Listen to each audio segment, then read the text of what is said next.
And I'm a friend of the show. Boom. I am Francisca George and I'm a friend of the show.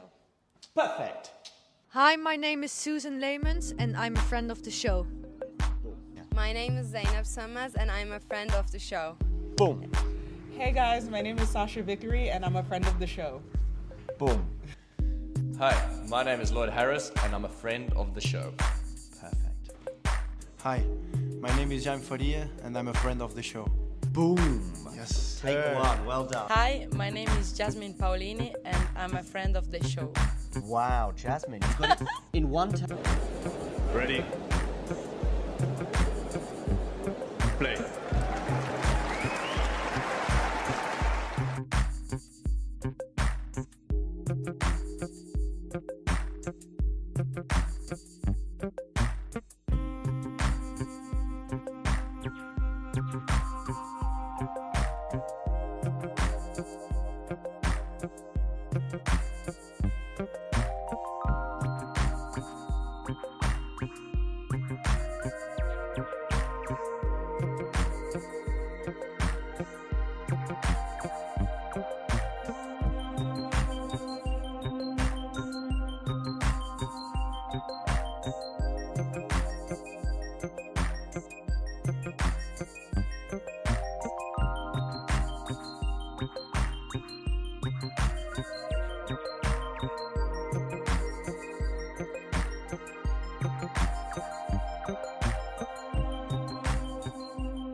Hey, thanks for taking the time to, well, you haven't got any choice actually. I'm just talking at you if you like.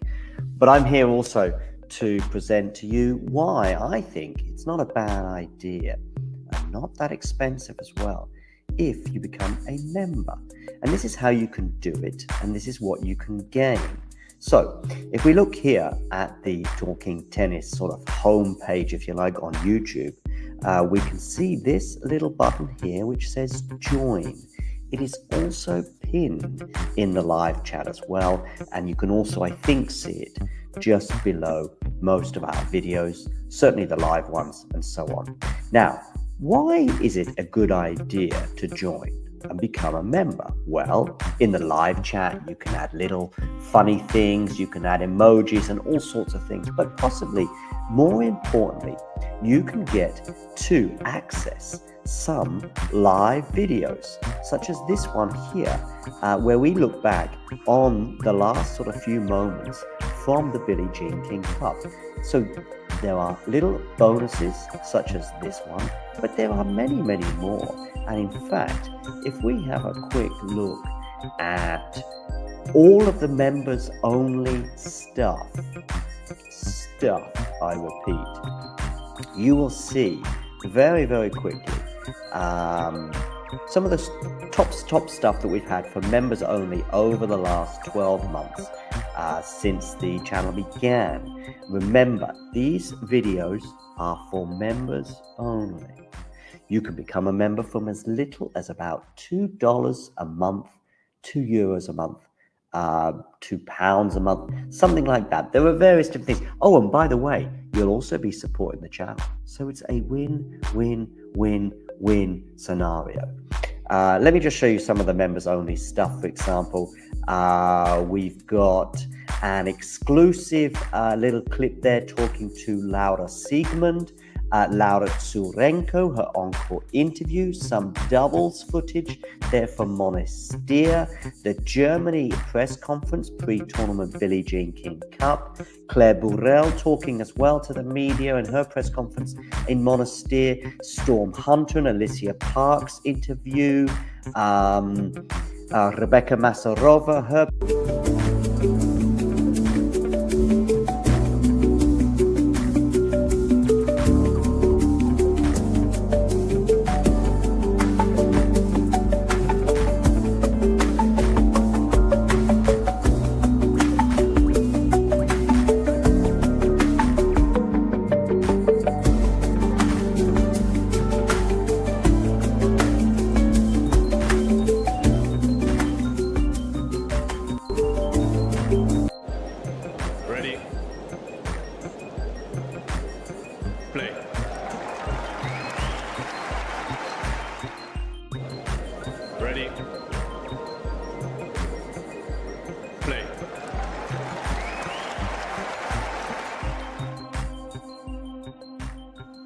Well, hello there, and welcome to Raducanu versus Ruse. I do apologise for the fact that we have started a game and a couple of points late.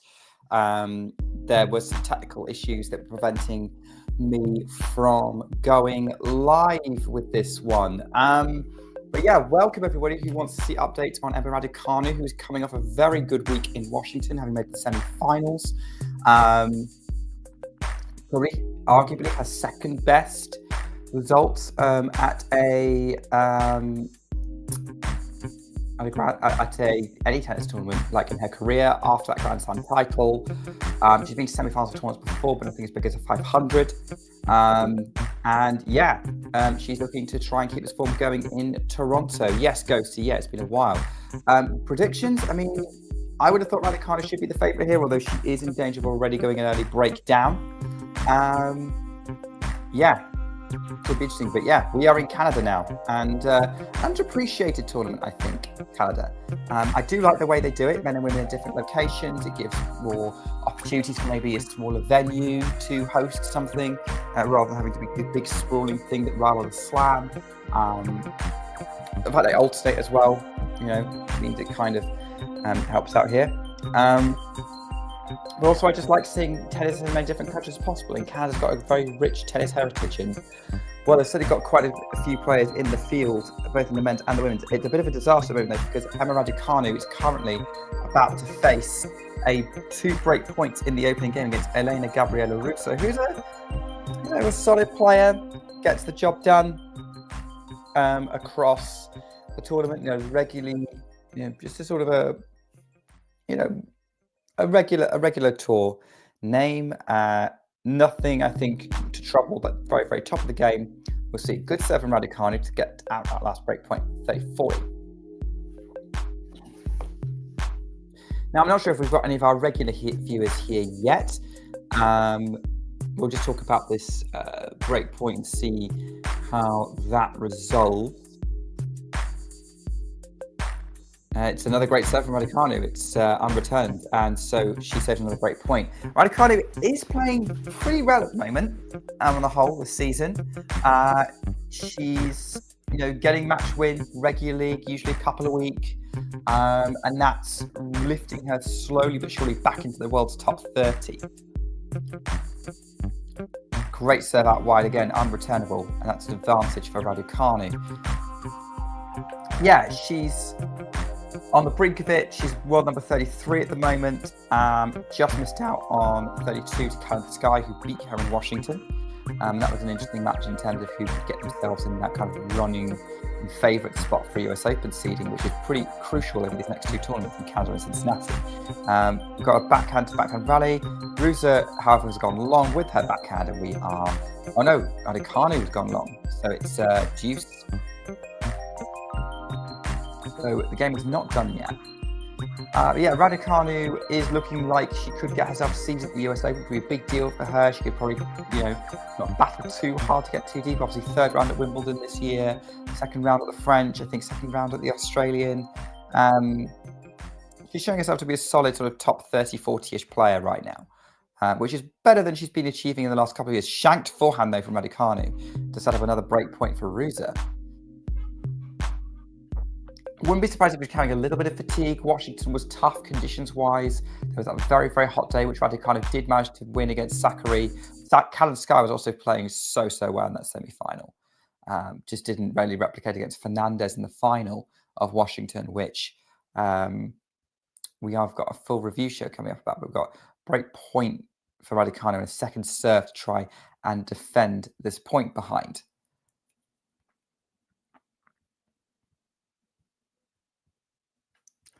Delivers the second serve, goes out wide, backhand from Ruse. Oh, it's a let as. Oh, good, yes. The music has stopped. Oh, good. That I thought that was just my head.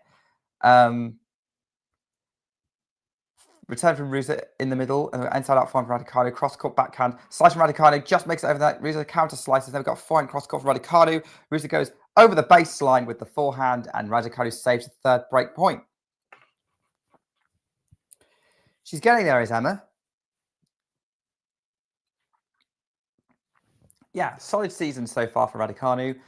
That elusive second trophy is still, it's still not quite happening, but it depends on whether you think that it's all about the trophies or whether it's just about grinding away and getting the match wins. The ranking would say one thing, players would say another.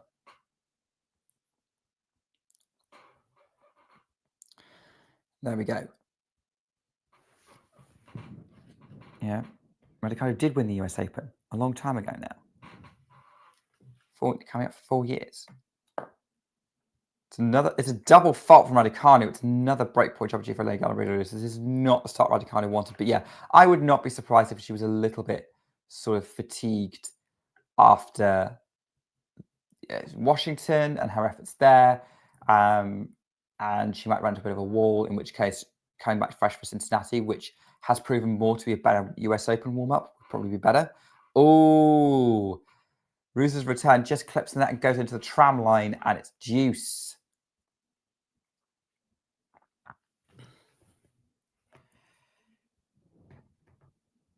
So yeah, there we go.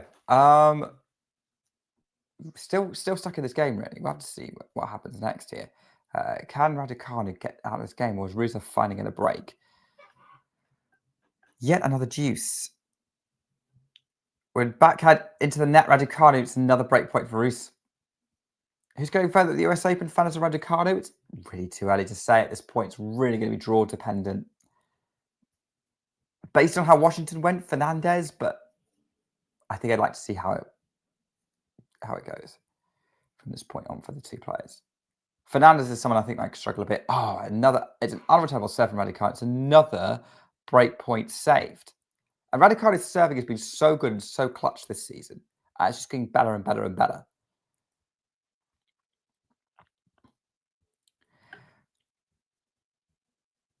Juice coming up for Raducanu. First serve into the net. Can she get this done on the second serve?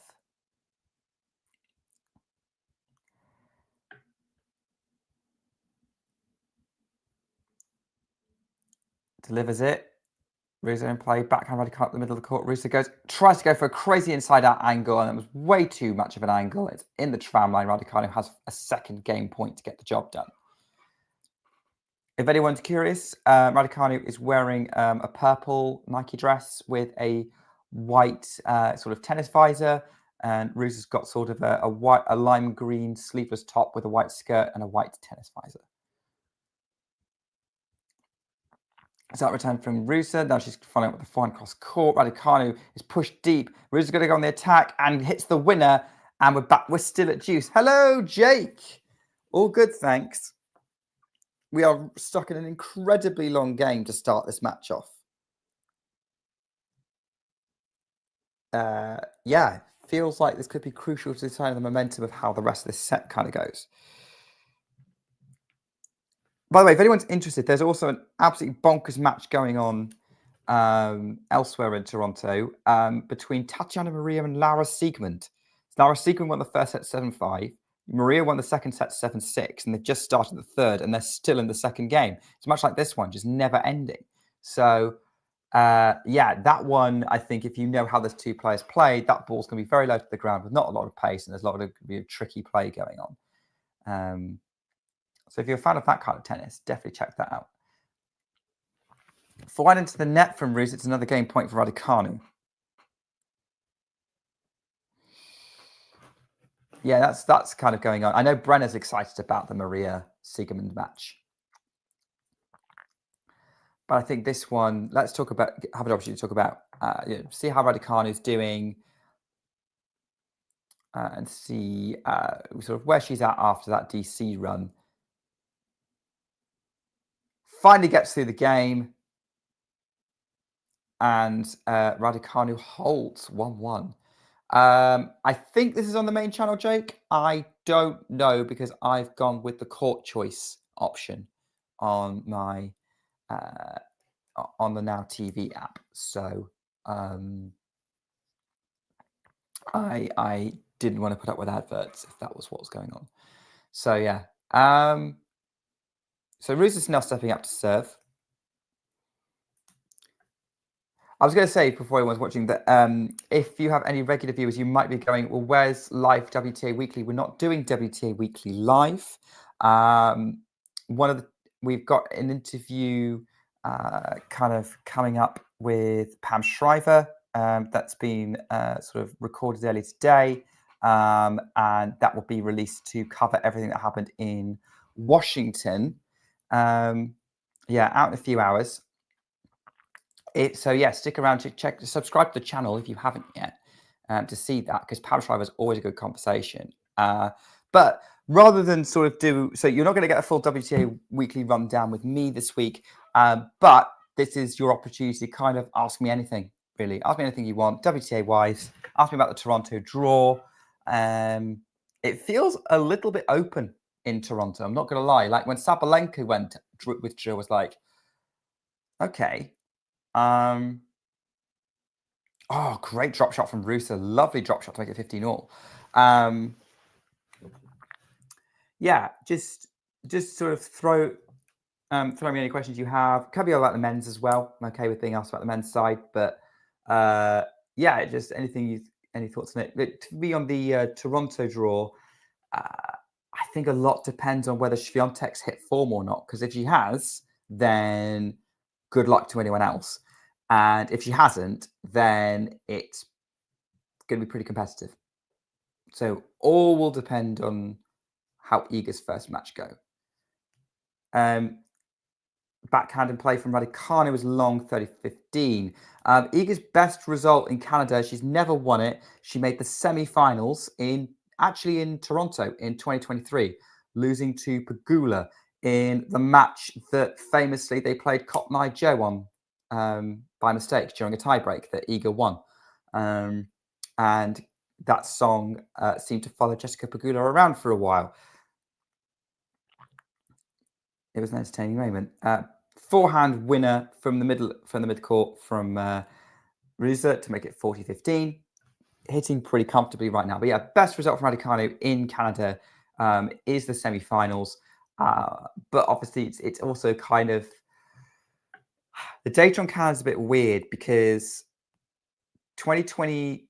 If we look at sort of Iga, hey man, ace from Ruse to close the game out 2-1. If we look at Iga Swiatek in Canada, since you know she became the Iga Swiatek that we recognise, 2022 she lost in a really close, I want to say quarterfinal with Beatrice Haddad-Maia.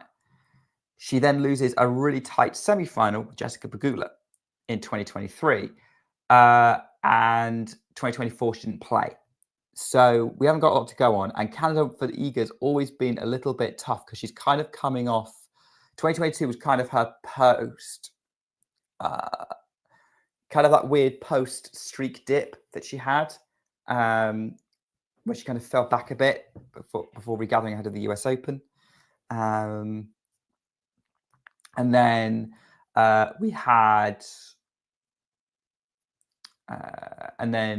Canada.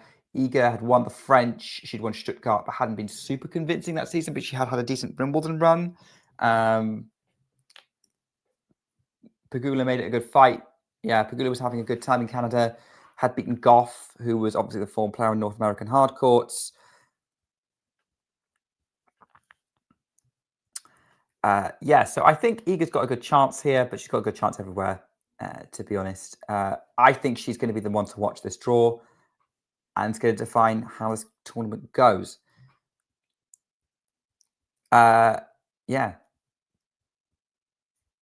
Jake is now saying bring on Thursday because Tom will be bringing us a watch along. Obviously, we don't know which one yet, but he's always a good watch. Great conversationalist is Tom.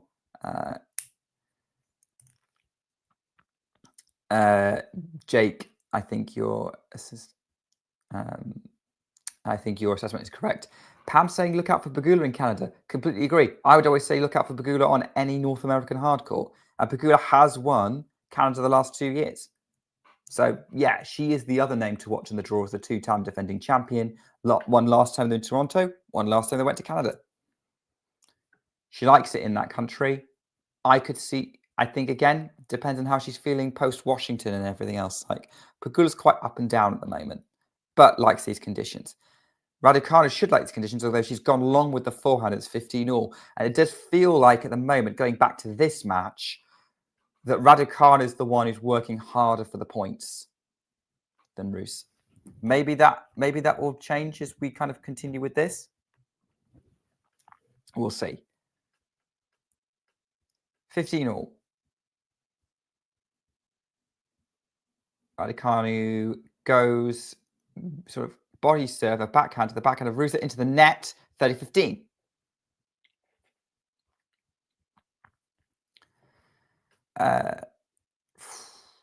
Famous tennis player called Joe or Joe. Yeah, chat throwing that. Yeah, producers going with Mary Jo Fernandez. My head went to Joe Jury or Joe Conter.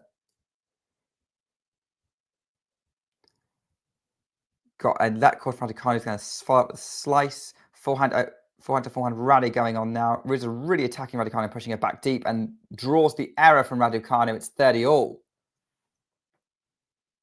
Joe Salisbury, of course, in the doubles.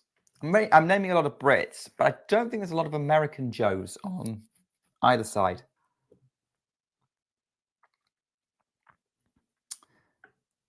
Certainly not enough coffee to go around. There. So 30 all. 30 all. Raducanu short serve. Now follows up with the backhand inside out. So the Ruse forehand goes up the middle. Backhand from Raducanu. Ruse is getting every shot so deep. He's putting Raducanu further and further back behind the baseline. But that's a great winner from Raducanu on the backhand. Finds the space, finds the pace. And it's 40-30. Jake, Tom's not going anywhere. He's back on Thursday. I mean, if you want to skip forward, fine. I mean, I understand. 40-30.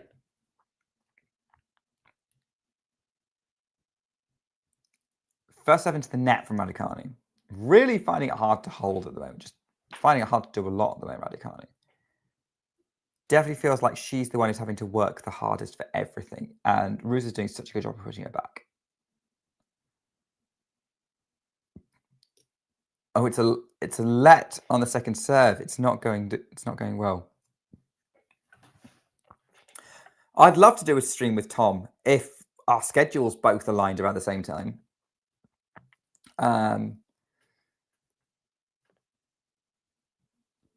Double fault from Raducanu. Deuce. Yeah, I would love to do a stream with Tom, but I mean, both our schedules are pretty busy. I barely have time to do a live stream a week, and he only has time to do a live stream every other week at this point. But he is a legend, so I always got time for Tom. Deuce for Raducanu. Goes out wide. The backhand picked up by Ruse. Raducanu's going to go for the space. Somehow Ruse gets there, gets a racket on it, but no getting it anywhere near the net, and it's advantage Raducanu.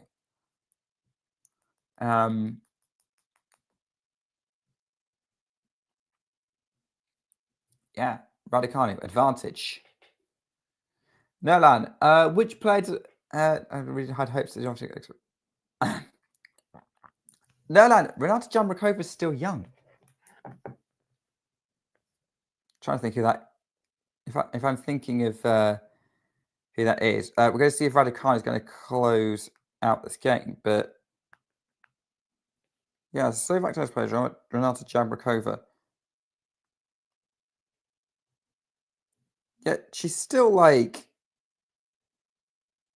18. Like what? She hasn't had time to live up to expectations. I I genuinely don't know. I think at the moment I would have to say Brenda Flavitova, because she seems to have disappeared completely after having a lot of hype and breaking into the top 100 really, really young. I think she's been injured. But yeah, I have not heard a peep out of Brenda Flavitova for a while, and that makes me sad. But yeah, she also has not had time to live up to any kind of expectations. I guess if I'm thinking about other players who maybe like in their 20s and were like, oh, they didn't quite perform double fault from Ruse to start this game. No, Mirror is the exception. Mirror is an insane standard that no other 18-year-old could hope to meet. Like, Mirror is exceptional. And I don't think what she's trying to do is the norm. Producer saying Bianca Andreescu. Yeah, that's a good shout. Won the US Open at 19. Didn't quite work out. Love 30, by the way. As Ruse has gone long, and maybe the ball's going a little bit too long. And now Ruse is starting to struggle a bit in this match at 2-all. Yeah, I'm trying to go with someone who I remember seeing a lot of hype about and then didn't really do anything. Because, like, these players we're talking about, they're Grand Slam champions. Like, Andreescu's a Grand Slam champion. She'll always will be a Grand Slam champion. So is Emma. Doesn't matter how old they were when they won them. They produced a level to beat the best in the world to do it, particularly Andreescu. So yeah, I don't. Who else am I thinking about? Anna Konyu makes me sad. I think that's more injury dependent. Backhand into the net from Ruse. Love 40. Yeah, I got to go with Konyu because she had so much promise, and it just sucks how much injuries have derailed the whole thing for her whole career. Wasn't her fault, just how it is. Body couldn't keep up. First serve wide from Ruse. Love 40, and having a second serve to defend the first of 3 break points. Second serve incoming. Aborts it.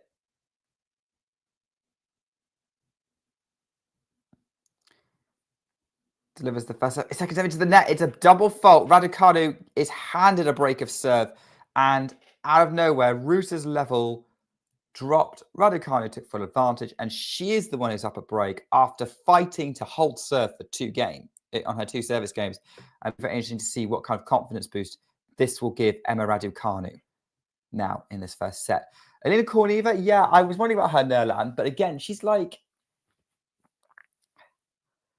18, and yeah, she beat because she beat Andreeva in that Junior Wimbledon final, or Australian Open final, just before Andreeva then became the Andreeva we knew, beating Fernandez and beating Haddad Maia in Madrid. And Korneva's not lived up to anywhere near the hype of the woman she beat.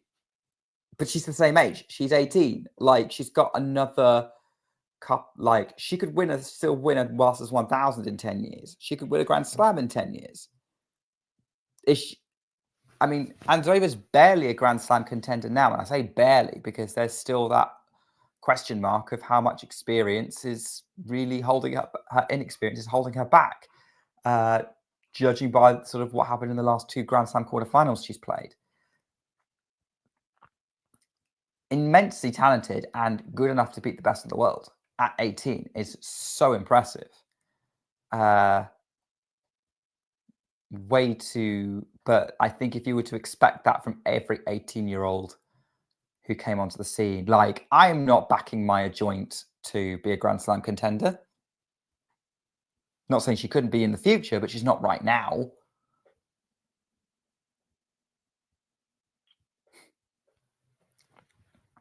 But I kind of step up to serve at 3-2. Some people might call her an overachiever, given she's won 1 Grand Slam and not done a lot since. But, you know, she's still got a long way to go. She's only 22. But yeah, overachievers. I don't think there is such a thing. I think people can get snobby about game styles, you know, and I think every tennis player on their day has a world-beating level on them. It just depends on when it happens and how often it happens. And it doesn't matter what kind of game style they have or what weapons they have.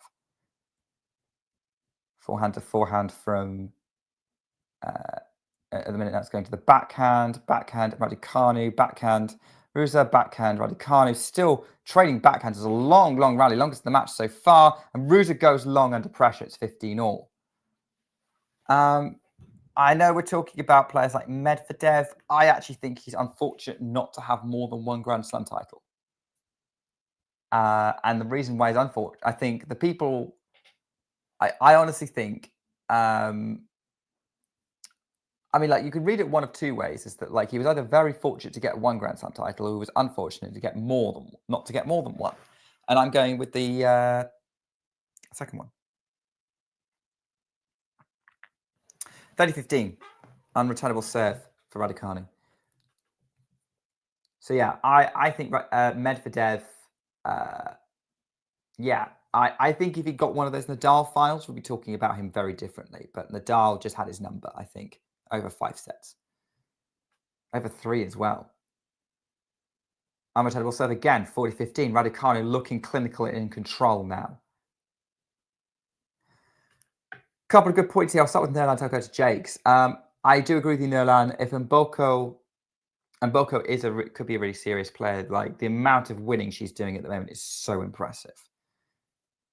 But she's, you know, about the same age as Andreeva, but only broke through now compared to Andreeva was 16. But I do think with her ball striking, she's got a lot of potential. Raducanu has been pushed back and forced into an error, 40-30. So yeah, I do think Mboko is one of the stars of the future, most likely. 40-30, and then I'll come to Jake's question. I want to see how this closes out. We've got a +1 forehand. Ruse is completely off balance, trips almost, doesn't fall over, but looks like she sort of stumbles trying to get to the inside out forehand that was going to where she was. And yeah, Raducanu holds for 4-2. How I remember Azarenka when she retires. I will remember Azarenka as being for 2 years one of the best players in the world. And had she sustained that level for more than that, if it hadn't been for injuries, if it hadn't been for other things going on, she would have probably gone down as one of the all-time greats. But she only sustained that sort of level for like a year, 2 years. But yeah, 2012 and 2013, there was a big three in the WTA, and it was her, Serena, and Sharapova. I think Azarenka should go down as one of Serena's biggest rivals. Threatened her way more than most players in the sort of 20 to 30 years that Serena played. 25 years that Serena played. Got some good wins against her, had some heartbreaking losses. World number one.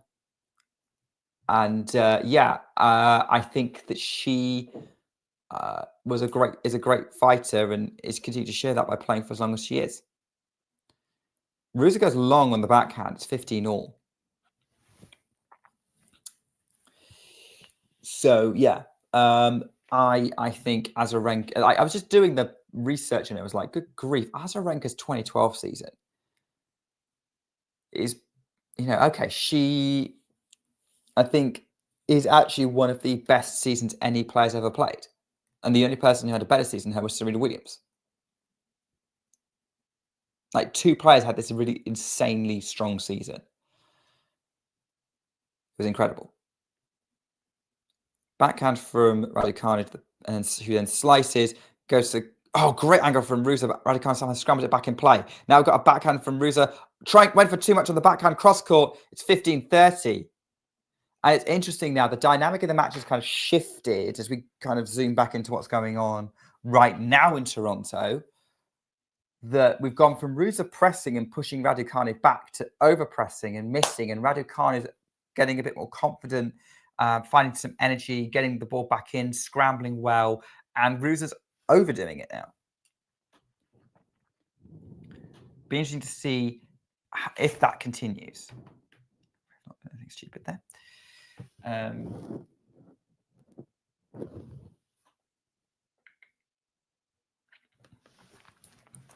Right, Raducanu, 15-30. Is she going to get a look at another couple of break points? Or is it abandons the serve? She's going to try again here. Delivers the first serve. Raducanu scrambles it back and play backhand to the back. Raducanu backhand. Ruse getting it so deep at the minute. Raducanu's having to run for everything, but it keeps it going. And Ruse goes long on the forehand, being forced to play one more shot. And Raducanu's doing so well to counterpunch everything. It's 15-40. It's 2 more break points for the Brit, the former US Open champion, who is trying to get herself seeded for the US Open once more. Has not been seeded at a Grand Slam, I think, since the 2022 US Open. I don't think she was seeded in 2023 Australia. Might have to check that. Second serve coming up for Ela Gabriela Ruse. But yeah, I don't think she's been seeded at a Grand Slam since she was seeded 10 at... Oh, it's a double fault. Again, Ruse conceded a break with a double fault. It's 5-2 Raducanu, be 7 for the set. What up, Ghosty? Ask me anything. Although, depending on the question, I may not answer it. But, yeah, we're doing a bit of a Raducanu watch along, and also saying that anyone can ask me anything, given we're not doing a regular WTA weekly in this slot. By the way, if anyone's interested, João Fonseca is walking onto court. Yeah, I know. I realise with you, Ghosty, asking me anything is dangerous. But to be honest, I was more concerned about Nerlan. Although, to be fair, he's been giving... Nerlan, you've been throwing some really good questions. Much as I will tease you. I'm just want to check. Raducanu, Australian Open 2023. Women's singles. Was she seeded? I was right. She was not. So the last time Raducanu was seeded for a Grand Slam was that 2022 US Open. There you go. Lost to Goff in the second round. Yes, that's correct. Ah, Jake, you're a lot of fun. Got time for you. Yeah.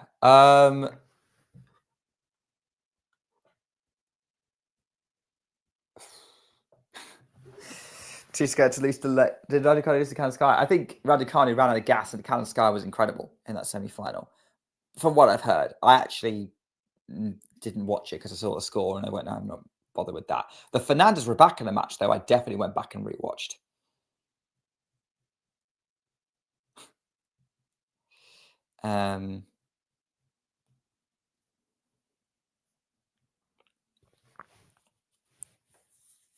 Yeah, so we've got Raducanu serving for the first set here in Toronto. So yeah, I was right. So last time, 10th seed at the US Open in 2022, went out in the first round to Elise Cornet. He was very smug about that win, I remember. Short forehand from Raducanu is going to be punished by the Ruse backhand. Raducanu still scrambles it back. Now she's got forehand, again, short for the Ruse forehand to attack. Still getting everything back, Raducanu. She's defending everything so well. Ruse goes on the attack. Oh, that's just too good. Too much pace, too much angle from Ruse. It's love 15. It's going to be a bit hard for Raducanu to serve the set out, I think. Maximum aggression from the Romanian.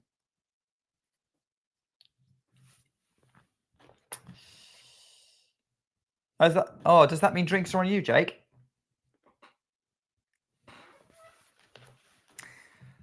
Love 15, Ruse. Hey, you're welcome, Jake. Maybe hopefully see me a little bit over the US hard court season. Great return from Ruse. Winner with the forehand. Love 30. Maybe delaying Raducanu getting the set? Or is that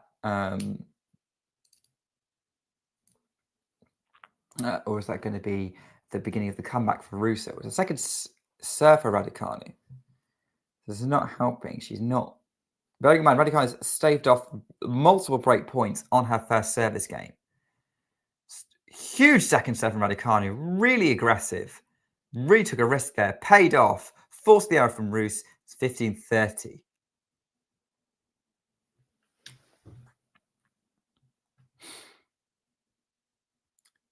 (5-2), 15-30. Raducanu's got a point on the board in this game. She's trying to serve out this second set. First serve is long, so we're going to try. She's going to have to try again.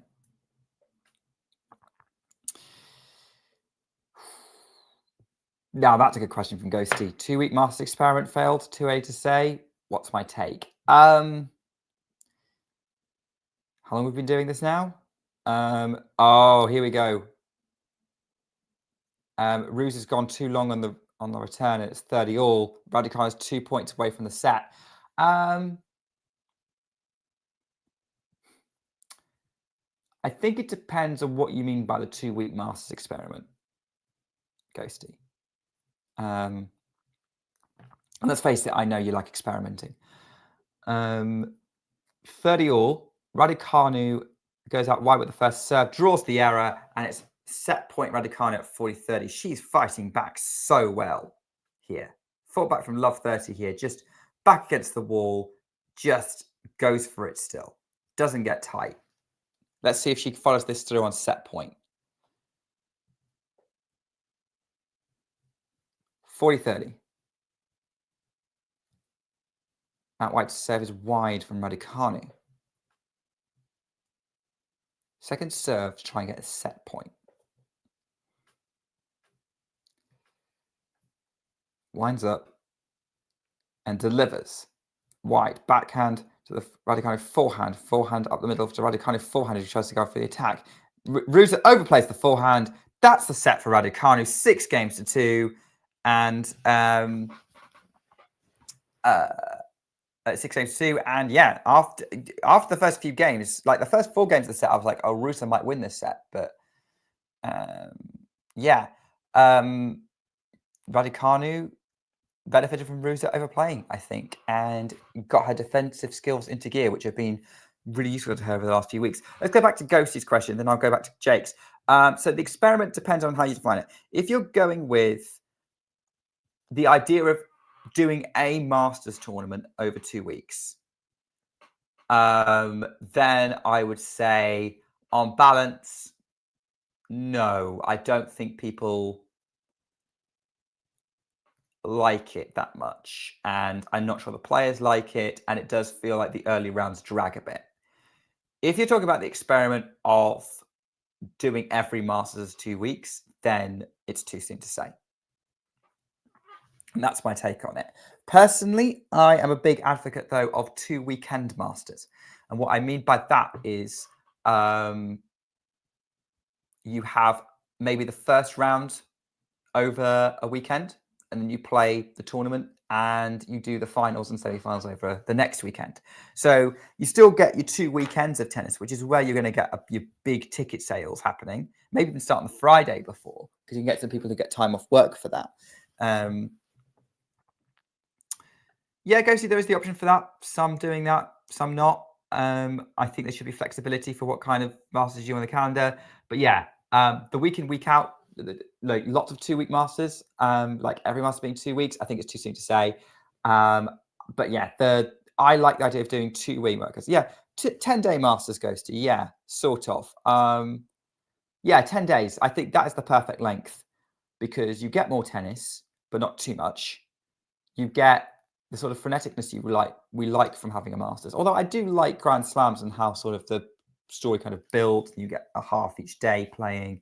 But you get the TV time, you get the ticket sales that playing over a weekend will give you, especially as you guarantee, if you can find a way of guaranteeing yourself, putting your top players on prime time, it's definitely worth doing that.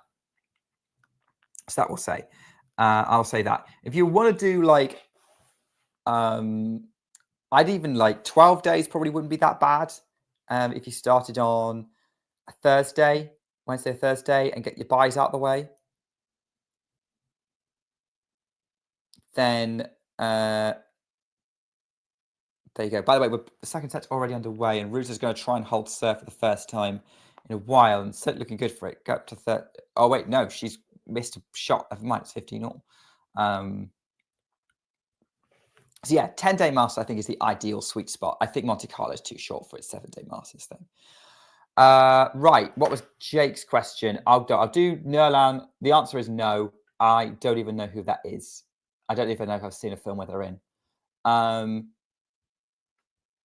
Yeah, do I think criticism of Raducanu is unfair? Depends which criticism, but I would say on the whole, yes. I think she hasn't delivered on her potential. I think there's been a lot of reasonable mitigating factors as to why. I also think that maybe I do think she produced world-beating level at that US Open 2021. But it was probably because a lot of the people who we've now seen establish themselves as the big stars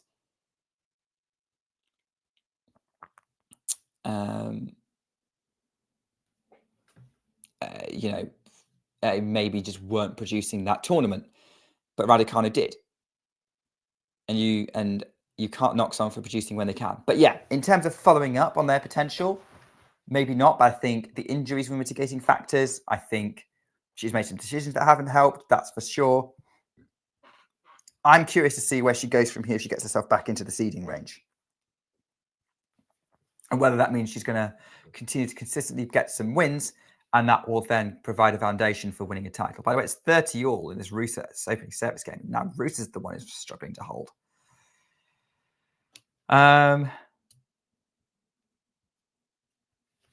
So, There we go. I'm going to just see how this point goes before I get to Ghosty's next question.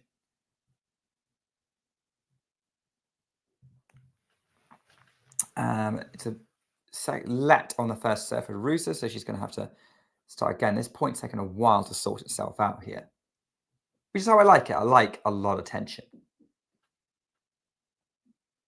Backhand up the middle from Ruse to the Raducanu forehand.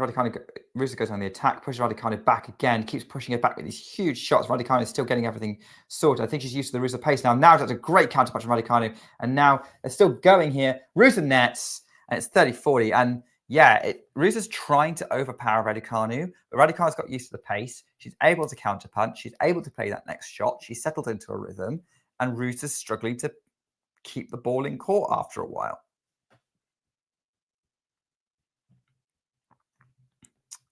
So break point for Raducanu to take an early control of the second set. And this match might not be super competitive. I wasn't sure how competitive it would be, to be honest. But follows that up. Well saved. Oh, no, she's missed it. Never mind. Raducanu's broken. Yeah, after the early... I did think that maybe Ruse could cause Raducanu problems. She wasn't on it, but generally felt like Raducanu was the favourite. Wasn't necessarily considering it to be a beatdown, though. Still might not be, but it looks like it's heading in that direction. Right, I've got like 3 questions going on about different things. So one's about the schedule, one's about Raducanu, and one's about Osaka and Mouratoglou. I think since we're talking about Emma, we'll stay on the topic of Emma. And it's not because I like Jake more than Ghosty, although I will let people draw their own conclusions about that. But yeah, the Raducanu stepping up to serve. Sabalenka, Świątek, Goff, Raducanu, mostly people reach too far for her. Yeah, I agree with you, Jake. I don't know what to expect from Raducanu, but I like you. I'm curious about what we see going forward.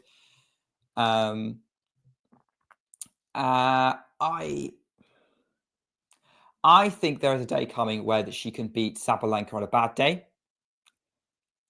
Could she beat Iga on a bad day? Or Iga having a bad day? Maybe. It would probably defend on the surface and the conditions. Goff, again, it depends on how much Goff misses. I don't think Raducanu likes playing elite defenders. Love 15, by the way, is Raducanu shanks a forehand. Raducanu, I think, is beatable for Raducanu, though. I think Raducanu's ability to counterpunch would frustrate her, as she would be able to frustrate Sabalenka. She did a little bit at Wimbledon. So I think it just depends on the player. But yeah, on the whole, I think it would require quite a specific set of circumstances for me to put a Raducanu match with those 4 players, well, 3 of those 4 players at a 50-50. But I would say that about most of the tour, to be honest. Raducanu's gone long. It's love 30, so Ruse's got a chance to potentially forge a break back here. She had love 30 in the previous Raducanu service game, though. This match is kind of scrappy, I'm not going to lie. Right, I'll quickly answer Ghosty's other question about the schedule. I do think it may be slightly too long. I can't decide whether it's too long by a month or too long by 2 weeks. I could be sort of swayed either way. Although having said that, I also do think it's difficult to fit in everything we want to fit into the schedule. Too many tournaments. I honestly think that we should just get rid of, we should have fewer mandatory tournaments. By that, I mean fewer ones. Oh, Ruse trying to get up and to the drop shot and just taps it into the net. 15-30. I do think that the schedule... Damien thinking the tour's not too long. I mean, honestly, I think I could be convinced on that point. I think it is difficult to fit everything in. I just think I would be up for the tour having as many tournaments as it does, but the players not being required to play as much of it as they are. That's where I'm at with it. I think you should have only a few tournaments that everyone has to play, and that's the Grand Slams, maybe certain 1000s like Indian Wells and Rome. But other than that, I think the players should be allowed to do whatever schedules they want. I do have a article idea that I have on this point, but I need to get around to writing it, find the time to write it. Yes, I would eliminate mandated participation below slams apart from 1 or 2 tournaments. 30 all. Raducanu's got herself back in play here. Great serve as well, but Rose has got a good return to keep it going. Now we're really going for their forehands at the moment. Ruse goes cross court. Raducanu's there. Keeps finding the court with it. Scrabbling on defense though. And there you go. 30-40. Ruse forces the error to get break back point. And Ruse has not broken the Raducanu serve yet. Is now the time for Elena Gabriela Ruse. Thank you, Ghosty. Always a bit awkward when you sneeze on stream. There's a lot of things that we awkward to happen on stream as well. Raducanu delivers the first serve. Oh, excellent return from Ruse. Almost on the baseline. That is too good. It's a winner. And we're back on serve at 1 game all in the second set. And this set now match got just a little bit more competitive as Ruse gets a bit more confident.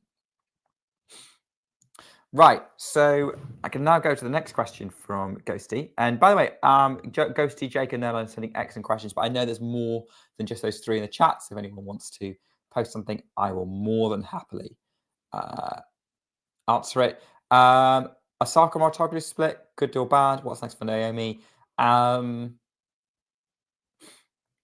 Probably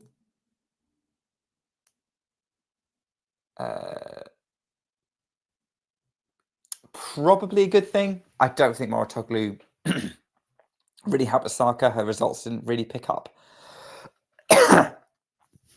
When she got him, I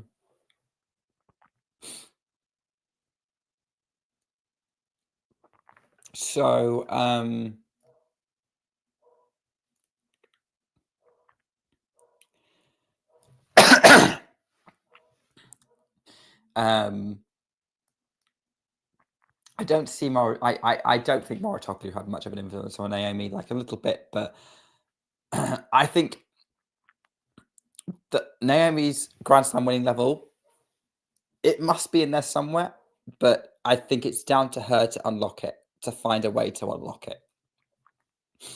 That's where I am with her. 15 love, 15 all. Ruse trying to get a hold of serve here. Don't forget, she started the last service game pretty well, and then it didn't go well from that point. Backhand Ruse to the Raducanu forehand cross court. Forehand up out from Ruse as the arrow is coming. 15 all. Favorite player on the men's tour outside the top 50. Oh, good grief. I just remember who's in the top 50 because I'm worried about potentially saying someone who isn't there yet, who is actually in the top 50. Favorite player not in the top 50 on the men's tour. Oh, that drop shot time from Ruse is way out. And it's 15-30. I agree with you, Jake. The role of coach on tour has put way too much significance. Yeah, I agree with you. I think that coaches do help, but I think the best coaches are the ones who help the players help themselves. It's all down to the player to execute and perform still, regardless of the advice that the coaches give. The best coaches help players help themselves. And to do that, you need to build up a good rapport. And often they're an emotionally stabilizing factor. They're a good player to, have a good sounding board for things.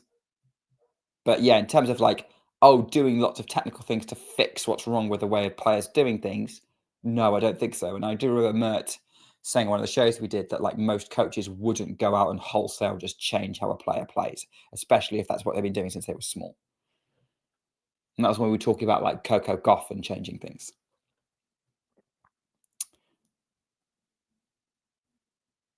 Forehand up the middle from Raducanu, but goes long, and it's 30-40.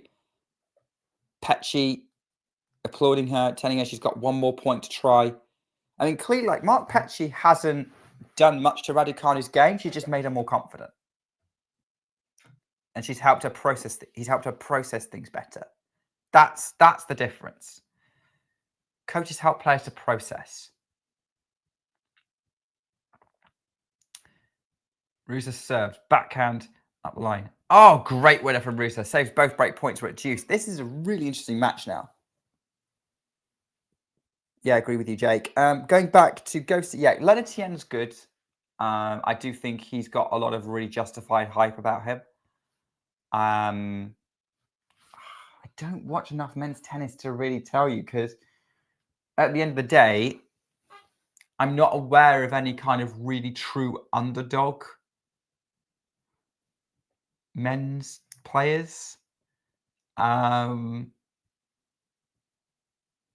Humble beginnings, bit of flair to them, like one of the two or both, ideally.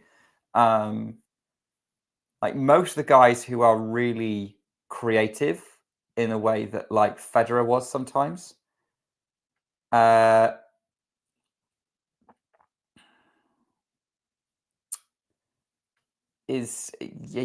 of them are a-holes. So that makes it difficult for me to support them. So Colin Smith, you say, Jake? Interested? Haven't watched him play. Never watched him play. But I know that Anastasia likes him.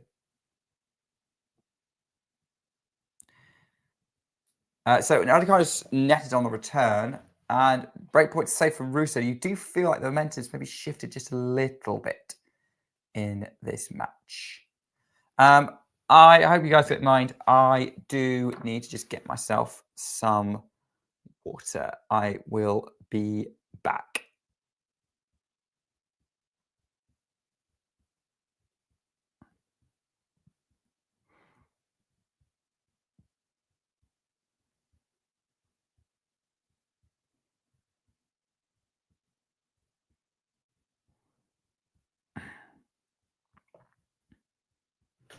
Thanks for tuning into this watch along. While there's a break in play, here's a reminder to hit the like button, subscribe, and click that notification bell. Your support helps to keep the channel going. While we're here, you can now become a member to enjoy perks, including badges for the live chat, but also bonus material such as interviews with top players from both ATP and WTA tours. The membership link is pinned in the live chat. You can also follow us on Twitter, Facebook, and Instagram. So whether it be serves or volleys, forehands or backhands, serve bots or drop shots, we've got you covered, whether that be via our website, talking-tennis.com, where you can read features and interviews from our top writers. Or if you prefer us in audio form, you can subscribe to our podcast on Apple, Amazon, or Spotify, or wherever you get your podcasts from. Remember, we offer you wall-to-wall coverage via our regular watch-alongs, magazine shows such as Nick's WTA Weekly or Damien and Mario's ATP version. Plus, we deliver top content from people on the ground, actually at the tournaments, so you get even nearer to the action. So, what are you waiting for? Hit that subscribe button so you don't miss out on all things tennis. We're back. And so is Brenner. And hello, Brenner. How are you doing, company, are we? Yes, sir. Yes, sir. All right. Have you seen much of this match? You just joined it? I saw it was a little bit competitive to start, right? It's always a little bit difficult.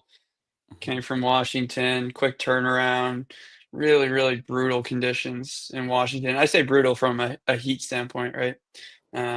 So I thought it was kind of like important first few games, and then Raducanu got the break and then put some service pressure on. Is that correct?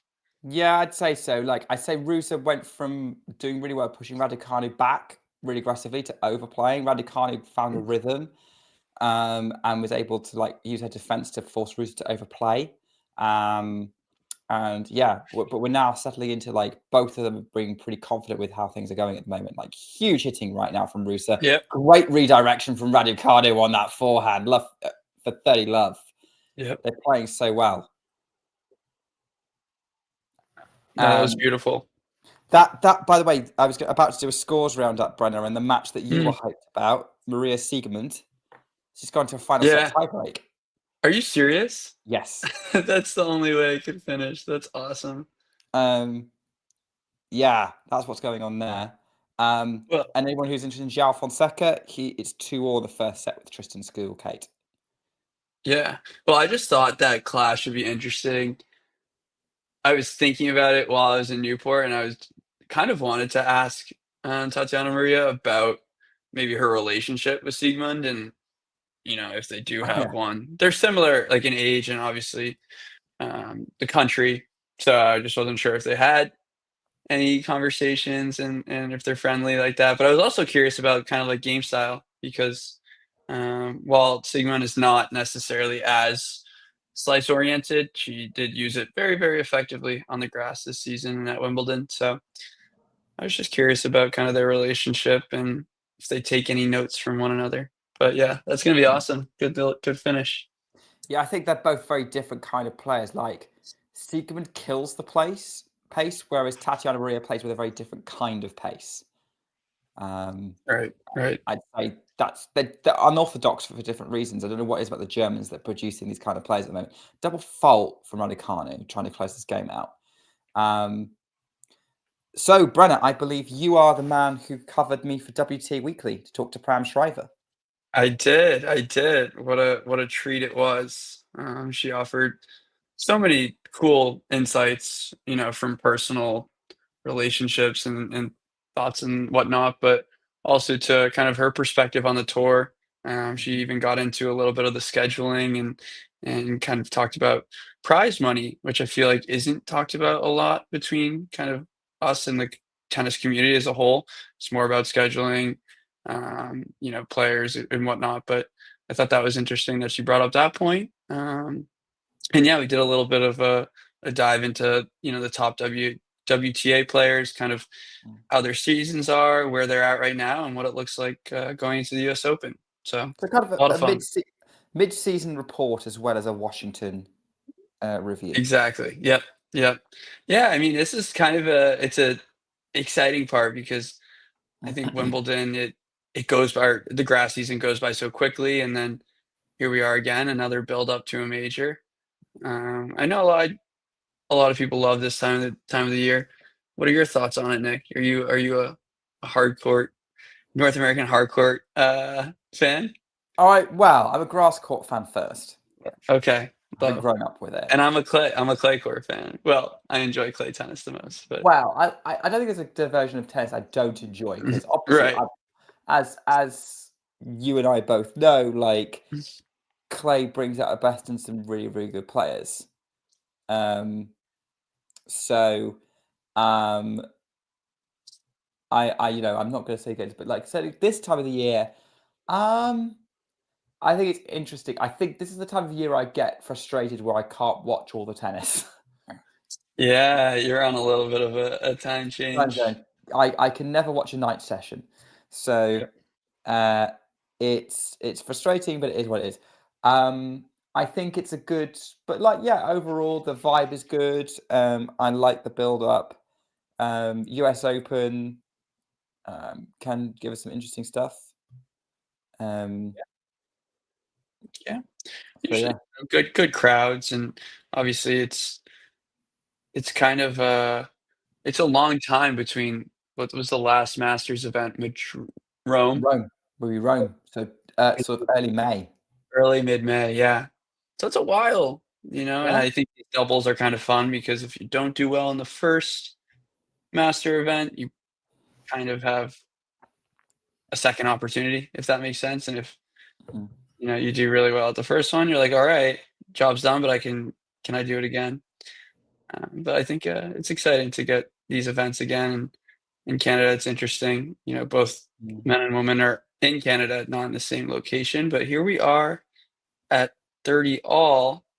Ruse was up 30 love, so I might be a little ahead of you as well. So I want to hold myself there. Yeah. What are you? Raducanu gets a point. 30 all. This could be an interesting point in the match. Do you think Canada's an underappreciated tournament? Like, nobody really gets hyped about it, I find. Well, now it's just a difficult tournament, if that makes sense. And it's not. Once again, it's just the scheduling, right? You feel for a tournament who's, especially in 1,000, as Ruse double faults. Oh, we don't talk about the match before we get into that. Then, yeah. I'll let you. You're 5 or 10 seconds behind. I've just seen the second serve hit the net, so yeah. Okay. Yeah. Behind. But yeah, the match might take precedence here because Raducanu is going to look to try and re-establish this set and break advantage that she had relatively early on. Yeah, I just think it's important physically for Raducanu to get off court as quick as possible. And she is a stunning athlete, but a player who does go through. I would agree with that, especially after the tough draw she had in Washington. Like, this is almost perfect if she's going to try and go deep in Montreal. But it's a great serve from Ruse to save it. Right. Really and good. I didn't check up on the weather here, but I have to imagine it's pretty warm. Yeah, I'm gonna look right now. Yeah, go for it. Broken this thing I've been fiddling with. I don't know who Emma's trainer is. I know it's a new. I think it might be a new guy, but Ruse has got an advantage with an unreturnable first serve. So yeah, advantage to Ruse to try and close this one out as Weatherman Brenner will cut to in a minute. And unreturnable serve again, 3-2, and Ruse is saving break points where she wasn't doing that before. She was double faulting under pressure, and this time she's fighting the big serves when she needs them. And this is making a real match of things now. Right. I'm here to report it is 87 degrees Fahrenheit. And given my knowledge of the Celsius, I'm going to go with like a little bit under 30. So maybe like 28. Is that? You can't say Fahrenheit if you want. Most of the people watching are probably American. True. Are you familiar with that conversion, Nick? No, I'm not, because I never have to do it. Okay. I became more during Wimbledon when I was trying to like communicate how hot it got. Right. And I'm usually hot as well for the UK, at least in the recent years. But yeah, it's about 30. Okay. Yeah, 30 odd is that's warm for here. That's warm for here. So what is this they're talking about here in the chat? That's the center. Why don't you answer Jake's question about Newport? Yeah. I would love to talk about Newport. Jake, it was a blast. It worked out well. I've been the last 2 years to Newport as a fan. And it's lucky it's not too far from where I grew up, just a little bit over an hour drive away. And Newport's pretty. It's a very, very quaint town. A nice summer spot as well. And it's the Tennis Hall of Fame. So I think it's just a lot of rich history, and you can feel that. It's kind of the same fans that come out each and every year, and that was kind of important this year because it did get changed to a challenger event. But the more important story from that is that the women were included in the event.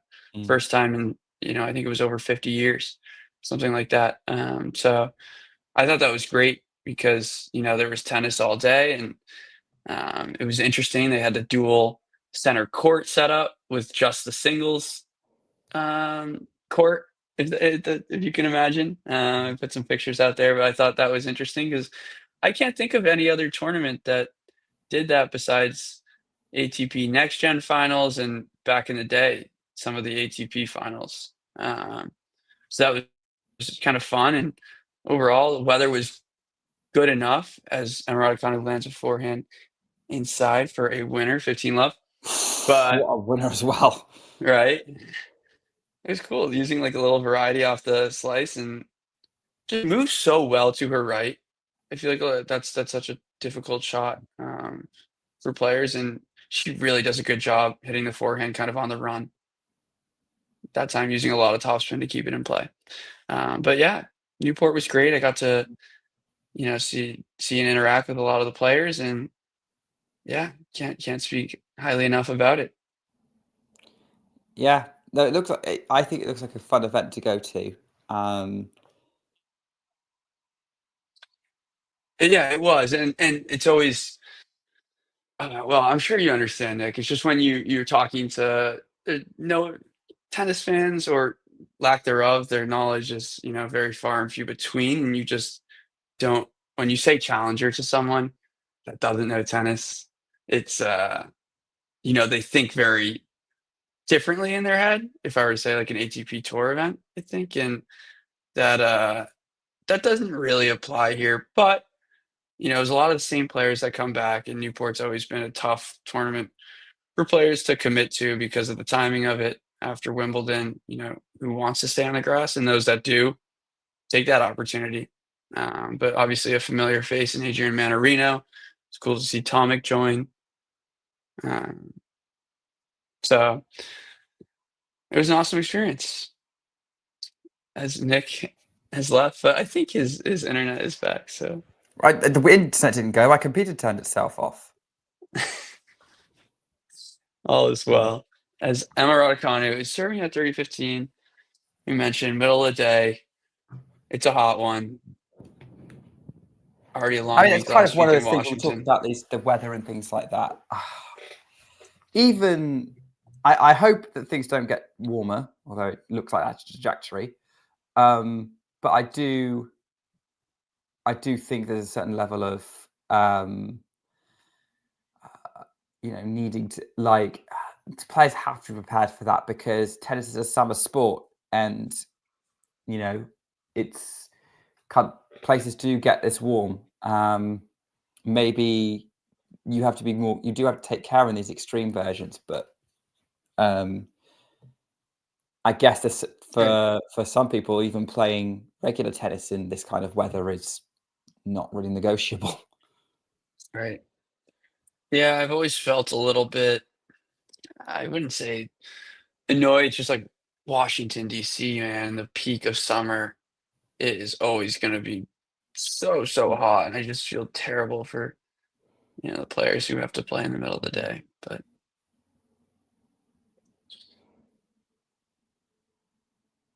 there we go. Slice. We got another long right here. Slice from Emma to the forehand now. Forehand Ruse across court. Emma on trying to keep this going, trying to press. Oh, what a winner from Ruse. yeah, from what I've watched, seems like that's kind of the kill shot for Ruse. That's where she's finding success, but maybe hopefully doesn't fall in love with it because I have seen a few go awry. Yeah, she starts relying on it. That could be a problem. But yeah, a little bit more pressure, a little bit more work to do for Emma. Certainly makes things fairly interestingly.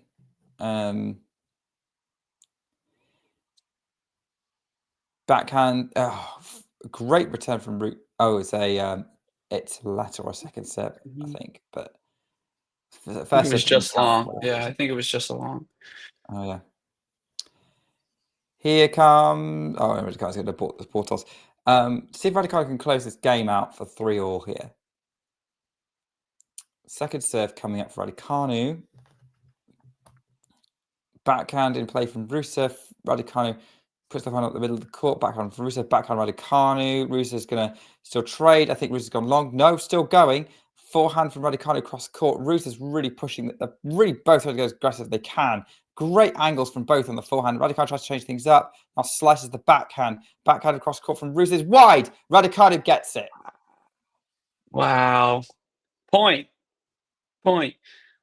Would you like to know the outcome of the tiebreak? Oh, please tell. It was decided by 7 points to 2. Ooh. In favour of Laura Siegemund. Good grind of a match, I'm sure. Probably just under 3 hours. I don't know. I think I can get the match time up now. At 3 hours 24. It was ridiculous. I think Siegmund was up a break in the third, too. Very back and forth. Oh, wow. Yeah, Fonseca is going to have to serve to stay in it at 4-5. School Kate's kind of keeping up with things. Yeah. I actually got to spend a lot of time around Kristen in Newport, which was fun, and obviously there's a good camaraderie when grass is being played for him, as he's very, very comfortable on it. But they do have a few hard courts at Newport, and all the players were taking some time to practice there, especially because there was some rain. They couldn't use the grass, but beautiful little drop shot there. Excellent drop shot from Ruse to get the first point. Go and say he definitely seems confident on the grass. Obviously, I watched him win Ilkley. Got to get that plug in. At least once a stream. Yeah. That match was crazy too, huh? It was such a good match. Such a good match. But yeah, he's definitely comfortable on it. Turned out to be a pretty solid player. Working his way to the top 100. Interested to see sort of how he can be spurred on when we get to Australia. Right. Very, serve, can do the serve and volley kind of all day when he wants to. But yeah, good hardcore. I mean, he challenged Sinner a bit. Was that in Australia? Maybe he took a set? I think he did get a set off there, didn't he? It's like the first set, yeah. Yeah. No, the guy can battle. 15-all for Ruse. 3-all. Again. Finally, still fighting. Oh, Raducanu really went for that return. Didn't get it. Just missed. And I don't mind that decision, but it looked like it was like maybe overemphasized how bad she wanted to go for it. She got the ball she wanted and turned on it a bit much, but that's great to continue to try that look. Put more pressure on the service of Ruse. She'll need to do 30-15. So that wide, backhand and play. Oh, double fault, 30-all. And that's where it comes into play. I feel like when you dive into the deeper levels of tennis, like how important, your return positioning, like varying it up, kind of leaving that scar tissue in someone's head, because, she knows Emma's going to be super aggressive off these seconds. And I thought Emma did a good job to get into that point there. Yeah, great inside out backhand, forces the error. Work. This is now getting to the point where like Raducanu's using energy she doesn't really want to use. Ruse has kind of settled a bit more. Like after kind of losing those 4 games in a row, it does feel like Ruse has kind of settled a bit more. Totally. We've got a game point here for Ruse, maybe to take us into a change of ends 4-3 or 3-4, depending on how it's going to go. So we've got backhand and play from Raducanu. Ruse is going to get that backhand deep. Raducanu's pushed back a bit. Now she goes for her backhand up the middle. Backhand Ruse just close the net. Forehand Raducanu to the Ruse. Forehand is dangerous. Oh, Raducanu goes for the haymaker. What a redirect. What generation of power. And it's foot and it's deuce. And Raducanu is psyching herself up here. She wants to break. You were going to say something, Brennan? I don't know if you had any thoughts on that. No. I just thinking how much more comfortable, she's looked. And Pam brought it up. Like I was at Miami tournament, and that's kind of where Pam started with her discussion. Like she kind of got going in Miami, and kind of the trajectory has been, fairly stable, and it's on the right path. So it's a good brand of tennis. Yeah. I guess is it with this brand of tennis though, like, does that mean she's finally going to get a trophy? Because she always seems to run into trouble after two, three, four matches. Yeah, and it's all about how the body's going to hold up. Break point. Raducanu, double fault from Ruse has set it up. So let's see if Raducanu can take this opportunity and try and keep this match relatively short. She's going to want to do that. She's got to get a returning plate, which she does. Ruse goes cross court. Raducanu's going to go for the pass. Oh, what a pass! Unbelievable. It drops in. Absolutely amazing. I was like, is she going to get it? And she goes right past Ruse cross court. That is a shot of the match moment. 4-3. Raducanu breaks. Is she in control, Brenner? Not quite yet, but she's right there. I mean, such a good job to even block that. It's good. She kind of leaned incorrectly on the serve. Does a good job blocking it. The footwork to the forehand side is so good. Forehand pass on the run. It's just a dream-esque shot that we both wish we could hit, Nick. Oh yeah, absolutely. I mean, I did once win a match with a passing shot winner, and that felt pretty good. It feels so good. That was I think it was match point. I'd done pretty well up to that point. I was playing my friend, and he gave me a short ball. I had to run up sort of mid-court, almost to the net, and he was coming into the net as well. So there was a big pressure on the shot. And not only did I pass him, I had him scrambling, like racket out, hits the ground, can't get it. That is so good. But yeah, that was probably my proudest moment in tennis, but nowhere near as good as that Raducanu pass. Yeah. I don't know why Ghostie's asking about Bitcoin, Brenner. Yeah, I saw that, and I'm just trying to fact check myself. I'm like, is this already happening?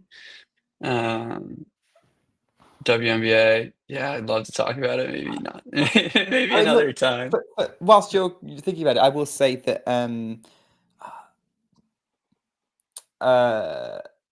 crypto's already in Formula One, which is the other sport I really follow. Yeah.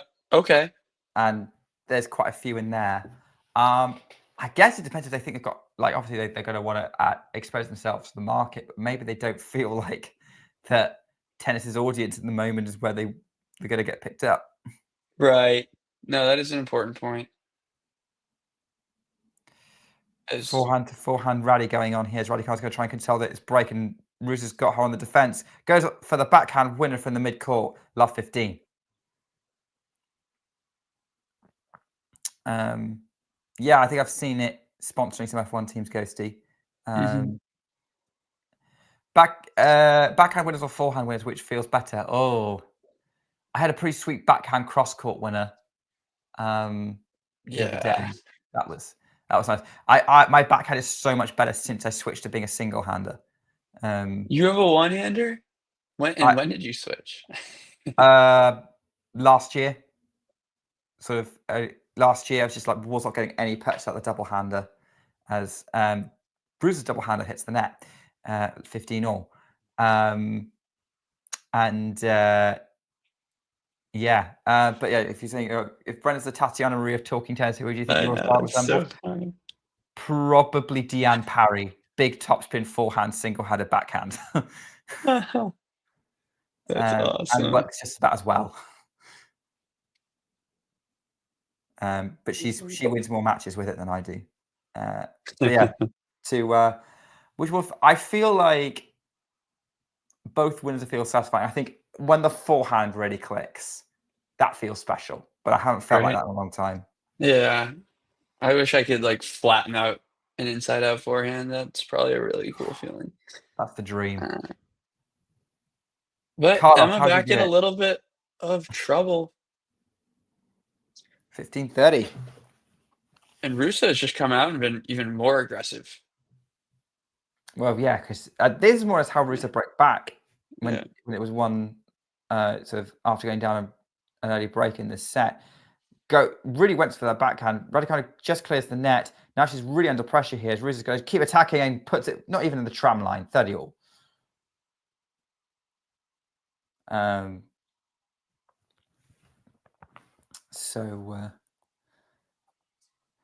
Yeah, 30 all.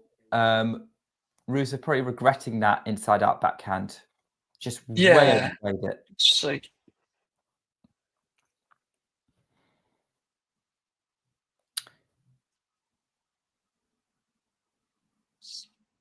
30 all. As Brenner does not finish his point. Raducanu just missed the first serve, so we're going to a second serve. Moment of tension here. 30 all second serve. So much potential in this kind of point here. I could just feel the tension in Ruse. I was like, I've never seen someone like hopping around like this and absolutely killing the first serve. That was a fault. But she gets herself a break point, a break back opportunity. Huge forehand return. Like, very few people are going to cope with that kind of return. 30-40. Delivers. Oh, it's another second serve. And I have to say that Raducanu's not being really super smart. Like, I don't know what she's done with the second serve, other than going for the second serve to really change things up. So let's see what she does here. Goes out wide, backhand from Ruse in play. Backhand Raducanu straight to the backhand of Ruse up the line. Forehand cross-court Raducanu. Ruse is going to go for the final up the line. Raducanu's there. Net. Back on serve. 4 all. And yeah, Raducanu just seems to wilt in the face of pressure from Ruse there. Yeah. Yeah, I was not convinced after that break, but here we go. Another momentum swing. Definitely taking longer than expected for Raducanu, or longer than she hoped, because it looked like she was motoring at 6-2, 1 love. And then Ruse is determined to make things tricky. Busas Monero versus Raducanu in the first round of the US Open. You want to know what really, Nerlan? I think Busas Monero, because Busas Monero likes playing top players in early rounds. Or big names in early rounds, and fancies herself as an underdog. So, and she's proved that time and time and again over the last sort of year. So yeah, I would back Busas Monero.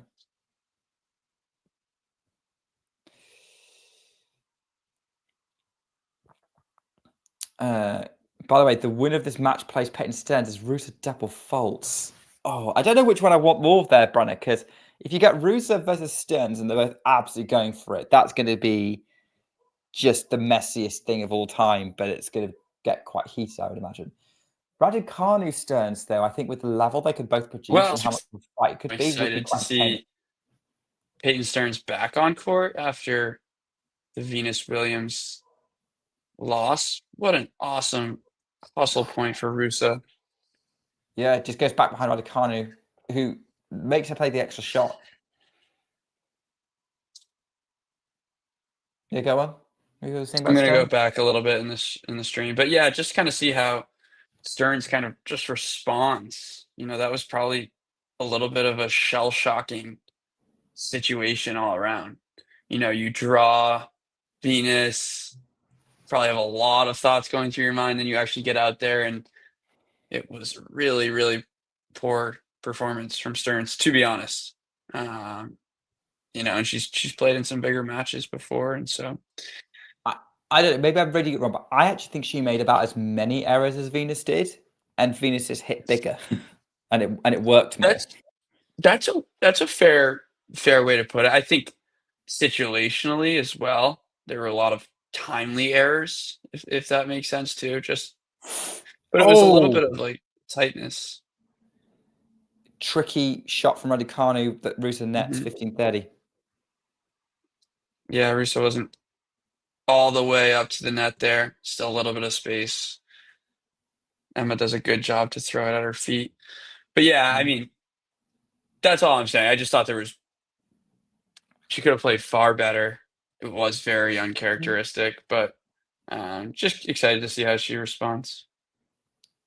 Yeah, I kind of look at the context of the match rather than the overall potential because that's unquantifiable. Oh, Right. Raducanu draws the error 15-40. Is she going to go up a break for a third time in this set? I think it's to be returning so well. Really, really locking in on returns. I mean, they're both returning really well at this point. Yeah. It's going to be another one of those WTA like break fests. Yes. But I think Emma can get it here. Let's see. 15-40. What's Ruse got? How's she going to deal with this? First serve in play. Raducanu scrambles it back. Ruse is going to play the backhand into the net. It hit the top of the net. Looked like it was going to try and dribble over. And it fell back on Ruse's side. It's Raducanu is going to be serving for the match at 6-2-5-4. Yeah, and I will say, Nick, just so you know, the Venus Williams victory is a far better story than Peyton Stearns taking down Venus Williams in round 1. So absolutely 100%. I am here. I'm happy about the Venus result. Williams proving she's got top 40 winning potential at 45. Totally. So yeah, I mean, Cincinnati gives her the wild card. I don't know. I feel like there wasn't maybe a lot of chatter, and maybe I just wasn't thinking it through. I thought like, like she'll just go to the US Open. That'll be that. But kind of totally forgot about Montreal and Cincinnati being in the potential cards. And there it is. Cincinnati gives her a wild card. So we will see Venus again. We will. And we'll definitely see her at the US Open. So I think. Given that she's signed up for a couple of things in Fan Week, including the mixed doubles, I think she's likely to be in the main draw of the US Open as well. And hey, look, that's going to be one of the big stories. How she plays, how she does. Everything Venus Williams does is a big story. Right. That is true. Let's see how Fonseca is doing. Yeah, I'd like to. Oh, he's down 4-5 in the breaker. Oh, went to a breaker. Midi break or? No, on serve. Tight. That's a tight breaker, though. Yeah, only one break point all set, and it was in Fonseca's first service game. School K had a look, but since then it's been smooth sailing. And it is School K who earns himself 2 set points. But it will be Emma Raducanu stepping up to the service line, looking to serve out the match. See how this goes. So, 15 love Raducanu. Good serve to start.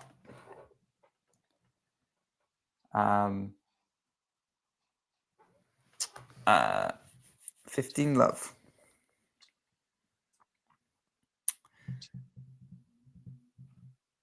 First serve in again. Good serve. Oh, it's an even better return from Ruse. Raducanu scrabbles it in play though. Ruse is going to get the backhand. Inside out, Raducanu forehand cross court into the net. 15 all. That was such a good return from Ruse. Really went for it. It really worked. was. And Raducanu was on the back foot that whole rally. Right. Some really deep court position there. Was not able to connect on that forehand.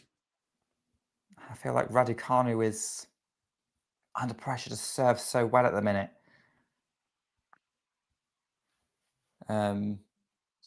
Maybe she needs to do some things to catch Ruse out. Maybe take the pace off the first serve. I don't know. Goes for way too much on that first serve. Yep. Way too much. And I think the pressure's got to her. She's gone long on the second serve. Double fault. Definitely think the pressure's trying to close the set out. She's been broken immediately the last 2 times she's going to break up. This could be a really tight and nervy match. Who can survive on serve? Gets the first serve in play, takes the pace off. Now goes for the forehand on the attack. Backhand Ruse again into the net. It looked like it might have gone over. It didn't. It dropped back her side. And it's 30 all. Potentially So a dramatic conclusion to a straightforward match. So interesting. I just saw this, and I don't know, but the shock absorber was for Emma. It's a Wilson one. It's on like sideways. Oh, almost. Yeah. That's such as the pace that she's having to deal with from Elena Gabriela Ruse. 30-all. Big point coming up for Raducanu. Oh, that is a excellent great serve. slider. Didn't get it at what was it, 15-all, but she got it there. Pays off. So it's match point. Bring on the match point. Her team are on their feet, encouraging her. 1 point away from a match with Peyton Stearns in round 2. She's got 1 more point for to end of round 1.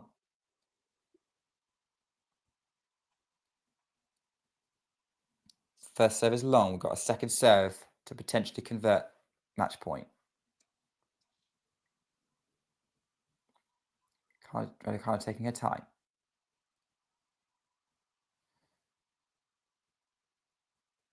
Forehand from Ruse to the final. Raducanu. Find it on the Ruse up the middle. Is that long? That is long. Raducanu was through. She is into the next round of the Canadian Open. It was a little tough. Ruse made it difficult, but I think just too many errors from the Romanian. Raducanu loved the pace at times. Dealt with the pressure well in the end. She is through. Brenna, what are your thoughts? No, it was great to overcome that pressure. Double fault to put herself in a hole, serving for it. Ends up hitting a couple really good serves there to finish it off. But ultimately, once again, very, very sturdy from the ground. Really comfortable moving to her right on the forehand side, and just really understanding kind of like where she is on the court. And I thought that was impressive today to deal with all of that aggressive nature play style that Russo brought. So awesome to get off court in 2 sets.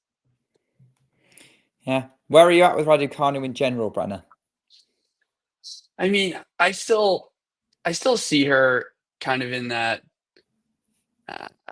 I would say like outsider zone where she does have the potential. I feel like her game has been very, very sturdy, and she seems healthy, and that's the biggest box to check for her. And confidence is continuing to grow. Of course, tough to lose last week in a semifinal, but you have to credit Kalinskaya, who does play well there historically. But I mean, she's just kind of right on that outside looking in for me. What about you? Yeah, I would agree with that. I think she's in that very strong group of chasing pack to the top players. I think on her day, she can beat anyone other than Arena, Iga, and Coco. And I think it's a great way to put it. Yeah, I think that's where we're at with her at the minute. And maybe that'll translate itself into a trophy again. I hope so. Although there's plenty of players out there who we're still waiting for the first trophy, let alone a second. Kalinskaya being one of them, Davidovich Fokina being another. So yeah, I think she could do it. She's got to string it all together, as you say, stay healthy. But on her day, beats pretty much anyone outside the world's top 3. For sure. Producer has asked me a question, Emma or Layla, for US Open glory. I'm going to go with Emma. Okay. Yeah. Who would you go with? I went with Layla based on Washington. But yeah. Totally fair. Totally fair. That was an awesome week. Next week. That was an awesome week for Fernandez. And I didn't see it coming, especially because this tournament is on the horizon. I feel like that plays a factor.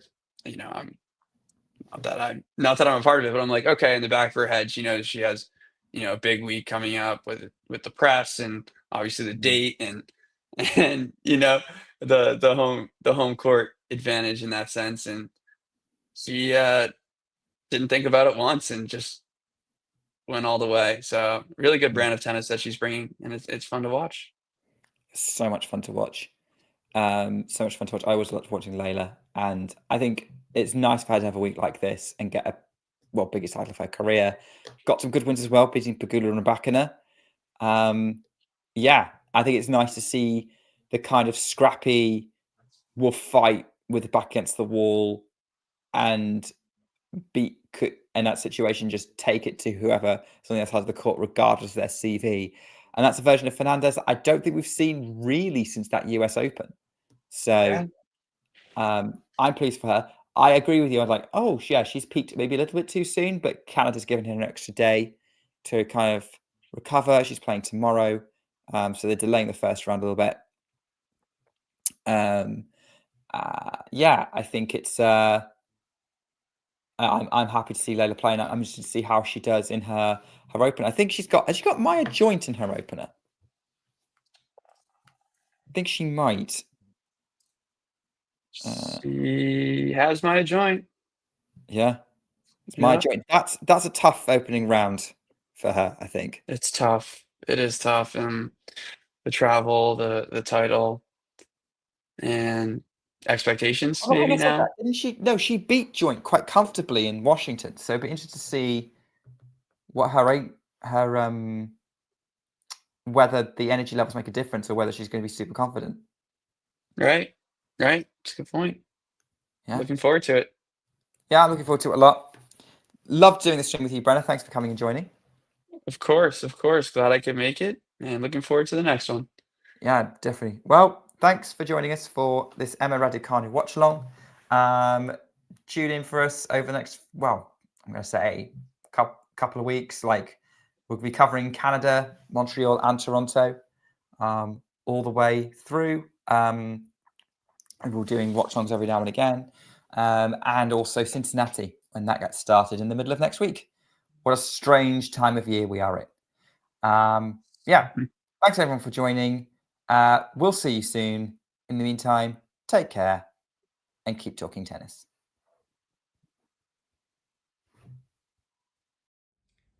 If you enjoyed this video, make sure you hit that like button. Don't forget to subscribe and click that notification bell so you don't miss out on all things tennis.